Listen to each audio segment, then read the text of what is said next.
frère, bien-aimé, donc tu es en train de me dire que je dois le juger et le rejeter comme ça. Moi, je ne peux pas le faire. J'ai pas ce cœur-là. Mais non, ma sœur Henriette, vu le contexte dans lequel que tu m'as expliqué le problème, le contexte était que vous devez faire une affaire.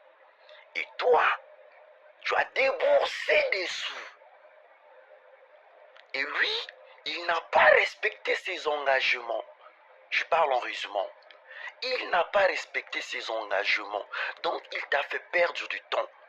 Or, si c'était un vrai bonhomme, un homme de Dieu comme on dit, il allait te dire dès le départ que moi cette affaire je n'entre pas dedans, ça ne marchera pas, je vais prendre un autre chemin, donc séparons-nous là, que chacun prend sa route.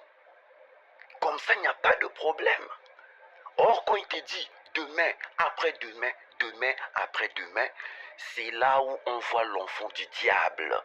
Il veut te faire perdre le temps parce qu'il sait que toi tu es béni et que si vous le faites ensemble, toi tu vas monter plus que lui. Ce que je te dis là, c'est la vérité. C'est pour cela, il serpente, il fait la ruse pour te faire perdre le temps. Il faut couper ce lien.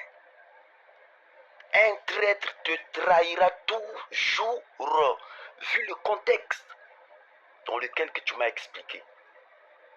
Celui qui t'a trahi te trahira toujours. Un enfant de Dieu ne peut pas être un traître, ne peut pas être rusé, ne peut pas vivre dans l'hypocrisie. Et il dit la vérité dès le commencement. Sois béni, sois édifié. Amen.